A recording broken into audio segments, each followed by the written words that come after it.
and then came back for the 12:30 showing of Hang Tough, a movie in which a lot of things blow up. Robert loves movies like that, but we never see them together because they're not my kind of movie. We lingered outside the theater, watching people buy tickets. Suddenly, I spotted Robert walking toward the theater with a Power Records bag in his hand. I grabbed Claudia and ducked into the store next to the theater. Robert stood in front of the theater, looking around as if he were waiting for someone to arrive. I nearly held my breath as I craned my neck out of the doorway, waiting to see who would show up. If it was a girl, what would I do? I had no idea. Claudia was at my shoulder, also trying to see without being seen. She let out a low laugh. "What?" I whispered, turning to her. "Look who's coming to meet Robert," she said, smiling. "Pete," I said, feeling everything inside me relax. It was Pete Black. He goes to SMS with us. I sort of dated him for a while, but now we're just friends. "He looks good with his hair long," Claudia observed. Over the summer, Pete had grown his brown hair. It was now down over the collar of his denim shirt. I leaned in the doorway and smiled. "Of course," I said. "I never want to see shoot 'em up, blow 'em up kinds of movies with him, so he's going with a guy friend. That makes sense." F. "But does Robert usually hang out with Pete?" G. Claudia asked. "They know each other pretty well," I said. "He doesn't hang out with Marty Bukowski either, but supposedly he played basketball with him the other day. That's what he says, anyway. Maybe his story is partly true. Maybe he played basketball with Marty and went to the mall. Maybe Robert is trying to expand his horizons by hanging out with Marty or something." As soon as I used the term expand his horizons, I started worrying all over again. What if he wanted to expand his girlfriend horizons too? I peeked at the front of the theater again, but Robert and Pete had already gone inside. The two people I saw standing there instead made me clutch Claudia's arm. Two beautiful-looking girls of about 15 or 16 stood in front as if they were waiting for someone. "What's the matter now?" Claudia asked. "Those girls," I said. "What if Robert and Pete are double dating them?" "They're in high school," Claudia said doubtfully. "So? Older women sometimes date younger men?" "Stacy, get a grip." The girls turned toward the box office window and bought tickets to Hang Tough. "That proves it," I exclaimed, stepping out of the doorway. Two girls would never go see that movie unless they were meeting guys. I bet anything they're meeting Pete and Robert. "They might go see it on their own," Claudia disagreed. "I don't know, Stacy." "Come on," I said, already charging toward the movie theater. "I have to know." I reached the window before Claudia and bought us 2 tickets to Hang Tough. Claudia and I arrived at the entrance to the movie in time to see the backs of the girls as they went in. I waited just a moment, then entered the dark theater, pulling Claudia in with me. "Look, Claude," I whispered, peering down the center aisle. Halfway down the aisle, I could see the silhouettes of the girls. Each girl had met up with a boy. My worst suspicion was true. All I could see was the backs of their heads, but I was positive the boys were Pete and Robert. Claudia and I found 2 seats about 10 rows back from where they sat with their dates. We sat through the entire movie, every last bomb blast of it. Through the thundering explosions, I kept my eye on the couples. Green. Luckily, there was no kissing or anything like that going on. I might have lost it altogether if there had been. But just as the hero, Brad Wallace, was saving everyone, Claudia turned to me and said, "I just noticed something. Yoo-hoo! That's not Pete's new hair." "What?" Red, I asked. yellow, "Pete's green, hair is long now. violet, orange, Those two guys violet. up there have short hair." I jumped up to get a better look. She was right.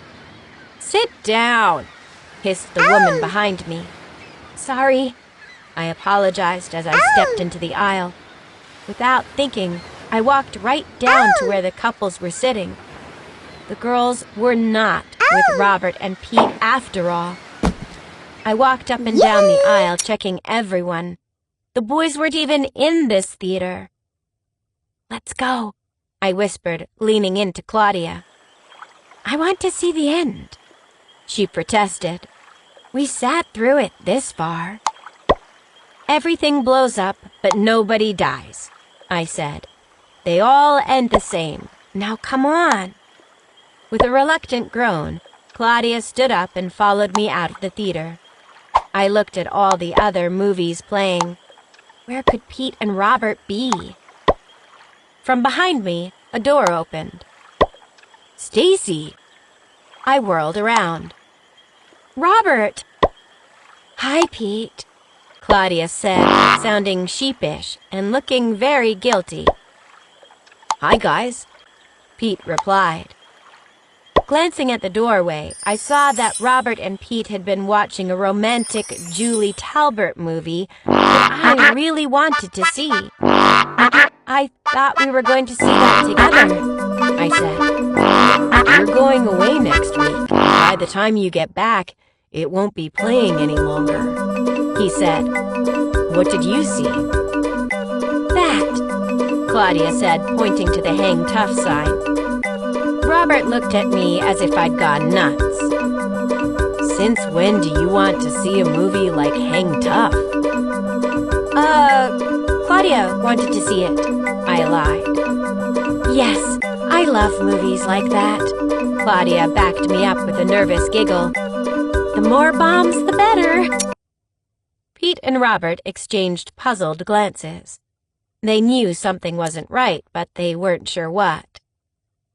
"Well, we're all here now," Robert said, shrugging off his confusion. "Want to grab some lunch?" "Sure," I replied. We decided to eat at Friendly's. Lunch was fun. Pete and Robert clowned around. Everyone was in a good mood. I was certainly relieved that Robert hadn't been on a double date with a high school girl. As we left Friendly's, Pete and Robert said they were going to go play video games. Claudia and I wanted to go to Zingy's, a store where they sell cool clothes. We agreed to go our separate ways. 1. "Want to play tennis this evening?" I asked Robert just before Claudia and I went into Zingy's. Ooh! A cornered look came into Robert's 1. eyes. Pete and I were going 2. to play baseball with some guys. "We can come watch," I suggested. Ooh! "No, it's 1. Pete's cousins. 2. They live over in Lawrenceville," Robert said. "I don't think there's 3. any more room in the van," Pete added. I nodded. "Okay, but I'm leaving tomorrow. I guess I won't see you then until I get back," 1. I said, feeling 2. hurt. 3. "I'll come by in the morning," said Robert. "We can go to the train 4. station together." That made me feel a little better. "Okay, give me a call tonight." "Okay, 1. so long." 2. Claudia 3. and I stood in 4. front of Zingy's, watching them walk away. "See," 5. Claudia said. "Everything turned out okay." "I'm not sure," Ooh! I said thoughtfully. 1. "Do you believe that baseball 2. story?" 3. Yeah. 4. Why 5. not? "I don't know." Robert seemed nervous. "And how come he's suddenly spending so much time with Pete Black?" "They're becoming better friends?" Claudia suggested. Maybe, I agreed. Or maybe he's not really going to be with Pete tonight. What if he's just using Pete as a cover? No, Claudia said. Then she frowned. Do you think? I don't know, I replied, sighing. But something isn't right. I can feel it. I didn't like the feeling either. Not one bit. Hocus pocus! Chapter 7. By 11 o'clock Saturday morning, I still hadn't heard from Robert. Stacy, we've got to get going, Mom said. Otherwise you'll miss the 11:45 train. Just 1 minute, okay? I pleaded. I went to the kitchen phone and called Robert. His mother answered. Sorry, Stacy, he left about an hour ago, and I'm not sure where he went, she told me. All right, thanks. I hung up with a lump in my throat. Had he forgotten I was leaving this morning? Mom came into the kitchen. Your father will be waiting for you at Grand Central Station, and he's expecting you on the...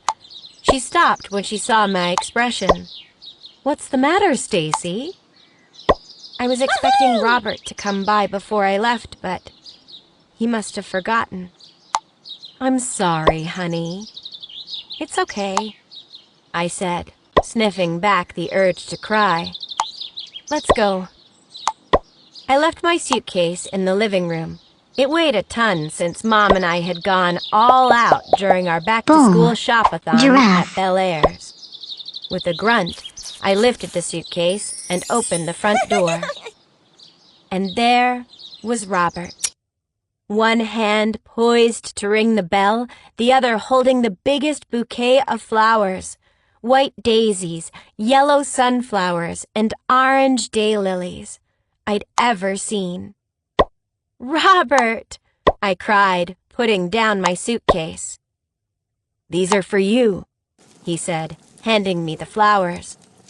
They're beautiful, I cried. Thank you so much. You are so sweet. Take them with you to the city, Mom suggested, smiling as she came up behind me in the doorway. Just put them in water when you arrive at your father's. Okay, I agreed. I would have hated to have left them behind. Come on, Robert. Take a ride with us to the station. Robert agreed. He carried my suitcase to the car and put it in the trunk. Yummy! I thought you'd forgotten I was leaving, I said as we climbed into the back seat. No way. Sorry I'm late, though. The flower stand was mobbed. Everybody in the world was buying flowers today, he explained. Yummy! That's all right. You made it in time, I said as Mom started the engine. I was just so happy he was there. I couldn't have stood going away with things uneasy between us. How was the baseball game last night? Oh, great. Yummy! I waited for more details, but he just smiled at me. You're sure getting friendly with Pete, I commented. Yeah, Apple. He agreed. Orange. Pete's a great guy. Something about these vague answers made me uncomfortable. But I didn't want anything to spoil our last moments together. When we arrived at the station, I bought my ticket. You and Robert wait out on the platform, Mom suggested, taking her cellular phone from her purse. I want to call work and check on something. Okay, I agreed, kissing Mom's cheek. I knew she was just giving Robert and me time alone. Mom can be very cool that way. I'll see you in a week. Yummy! Robert and I walked out onto the long platform. Only a few other people were there. He put down my suitcase and I rested the flowers on it. Strawberry. Have a good time, he said, taking my hands in his. Yummy! In the distance, a whistle blew. We turned and looked at the approaching train. I'll miss you, I said. Me too, Robert replied, nodding. I felt so close to him. I wanted to ask him, straight out, who he'd had lunch with at Casa Grande the other day. But this moment was perfect. I couldn't stand to spoil it. The train pulled into the station and we hugged. It was a long, emotional hug. All aboard! The conductor shouted. Express train to Grand Central Station, all aboard! I'd better go, I said. Robert picked up my suitcase and got on the train long enough to throw it into an overhead rack for me. With a quick kiss on the lips, he hurried off the train just as the doors slid shut behind him. Taking a window seat, I looked out and waved to Robert. He saw me and waved back. The train started moving. I kept waving until Robert was very small. He kept waving too. I felt sad, though I didn't know why. I would be gone for just 1 week. Woohoo! What was the big deal? Robert and I were probably being overdramatic. Sitting back in my seat, I shut my eyes. What was I sad about? Was it that I'd miss Robert? Or was it that I was afraid I was losing him? It was so confusing. Something was up with him. Yet he'd come to see me off with flowers, hadn't he? And he'd looked upset, too. I wondered again who he'd been with at Casa Grande. Could Emily have gotten it wrong? Or what if it was the back of Pete Black, with his new long hair that she'd seen? But if so, why would he lie about it? Why had he said he was playing basketball with Marty Bukowski? I wondered and worried about these things almost all the way to the city. I'd brought a magazine to read, but I was too distracted by my own concerns to focus on it.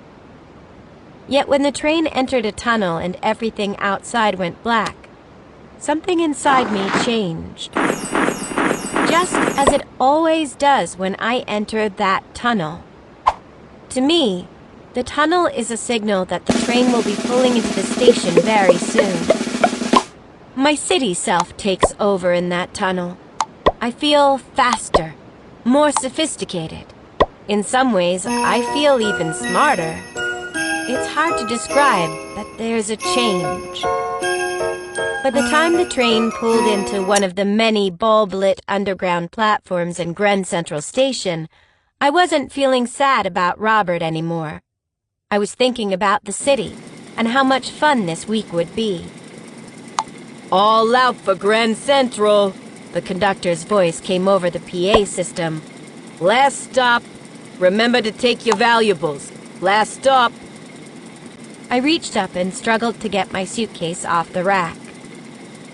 "Want help?" asked a man with a beard. Before I could answer, he lifted the suitcase down and handed it to me. City people have a reputation for being cold and unfriendly, but I don't think that's so at all.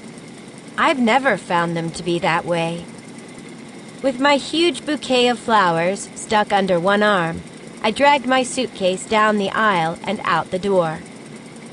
In the waiting area, I looked around at the sea of people. In minutes, I spotted my father. "Dad!" I called, waving. He saw me right away and hurried through the crowd. "How's my girl?" he asked, wrapping me in a hug. "Great," I replied. Despite my worries over Robert, I did feel great.